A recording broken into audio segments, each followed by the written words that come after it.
Hello, my name is Ryan Love, and my case study will be on Tesla automobiles. Tesla's goal from the beginning has been to become the world's biggest and most highly regarded producer of electric vehicles. They've had several strategies to accomplish this. Product line strategy, they have several different models with a variety of price points. Distribution strategy, the highlight is direct sales galleries and service centers, cutting out the middleman or the dealers. Technology and product development, they've been a leader in innovation, uh, making several components to these vehicles in the industry as a whole.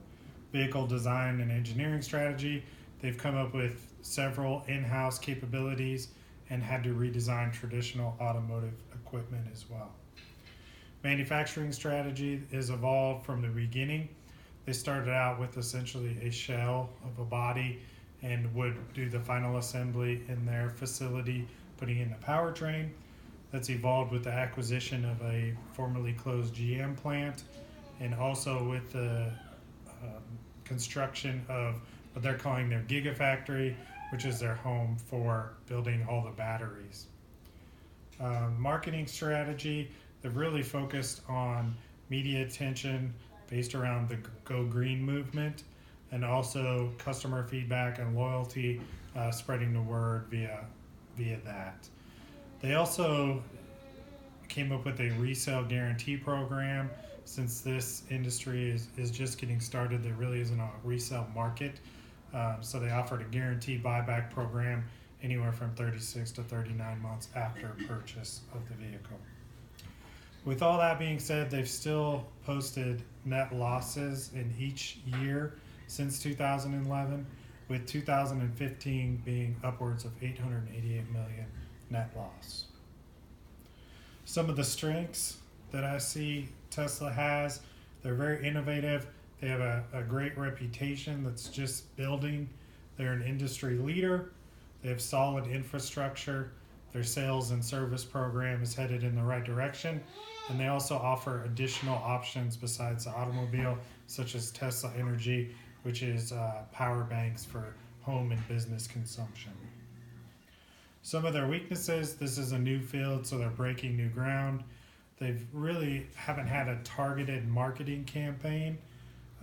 Their dealer network legislation has come into play, which this essentially prohibits the amount of interaction and sales they can actually do directly with customers in their sales galleries. It really turns it into more of a conversation, providing the options, and then the consumer has to go online to make the final purchase. There's a lot of high costs, which lead to longer lead times. Obviously, with anything that's an innovative product, you got to work out the bugs, so R&D expenses are high as well. Some of the opportunities I see, they could expand their lineup into different classes, so trucks, semis, buses, even minivans. The price point is on the high side. The majority of the vehicles are in that $80,000 to $100,000 range for the base price, which the Model 3, their newest one, is a little bit lower, but there's really a gap in that sweet spot between $40,000 and $80,000 that I feel like could come up with something and fill that void. An opportunity would be to lower their costs by increasing efficiencies. This could be achieved by strategic partnerships, streamlining operations, and standardizing components. Additionally, I think they could market their powertrain and even license the Tesla brand. Some of the threats, an unknowledgeable consumer.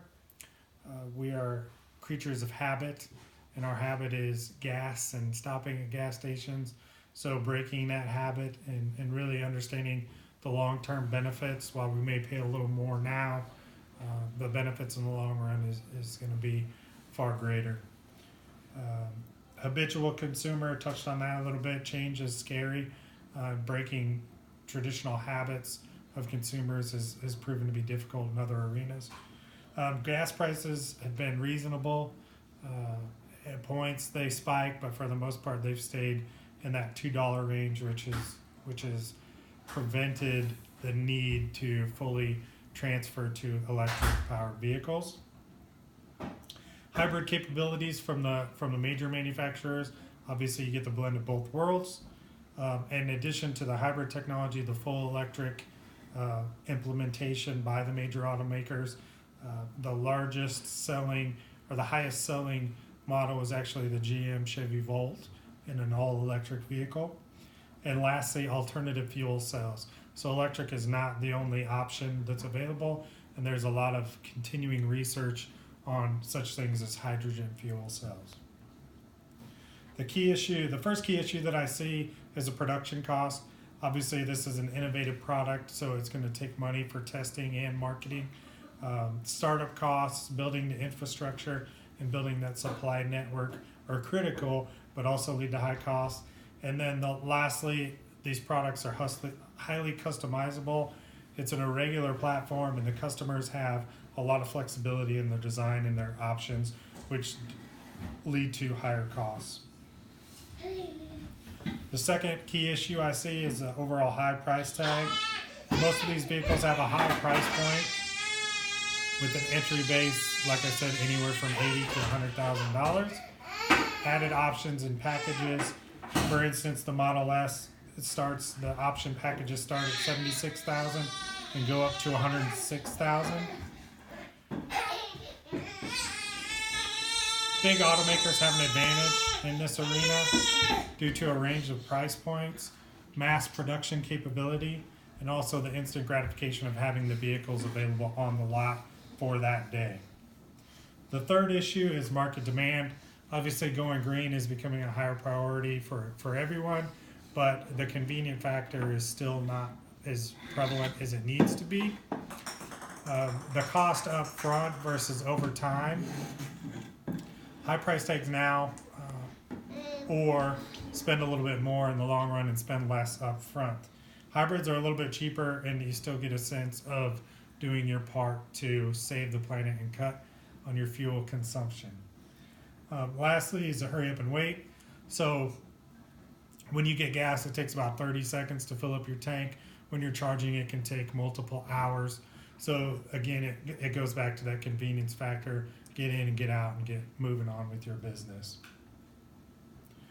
Recommendations I have, first of all, to stop. Elon Musk is splitting time between a lot of focus areas and a lot of companies, and he needs to either go full-time CEO for Tesla and give it the attention that it deserves, or bring somebody in that can do that. Expanding fields, obviously new products in the same arena, such as the Tesla Energy launch, the home-based products is a distraction from the overall and original goal of the Tesla automobile. And lastly, wasting time. They need to go fast, soon. There's a lot of things in the market that are coming up. There's a lot of innovations being made. So you need to move fast now to take advantage of that marketplace. Things that I would recommend to start, first of all, would be partner with a major automaker.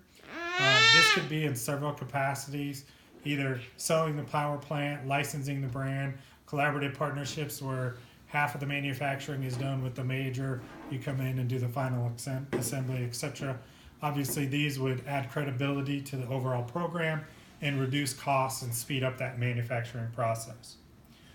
Secondly, would be to expand the lineup into different categories such as pickups, compacts, semis, buses, vans, and even motorcycles at various price points to make sure you're maximizing the market value and appeal. And lastly, would be target contracts with fleet vehicles to get the product out there, work out your bugs through the fleet programs, and then take your learnings and apply it to the consumer markets. Additional things I would recommend start is standardization. Make sure the base platform is as many similar components as possible. Limit the customization, which again will reduce costs. Expand the charging capabilities. Obviously, there's going to need to be a lot of charging stations across the U.S., and that can be done with, again, partnerships with existing gas stations or even partnerships with national restaurant chains and that sort of thing, where charging stations can be in convenient locations. And lastly would be to create an aftermarket retrofit kit so you can convert your gas vehicle to an electric vehicle, which really would lead to converting everyone. If it's a reasonable price point, the technology could be executed fairly quickly and get out to the masses in a reasonable time frame. So in conclusion, Tesla has a great purpose. They have driven leadership. They're a capable innovator, an industry disruptor, and overall market leader. I applaud Tesla's effort and feel adapting my recommendations will lead to continued success and growth. Thank you.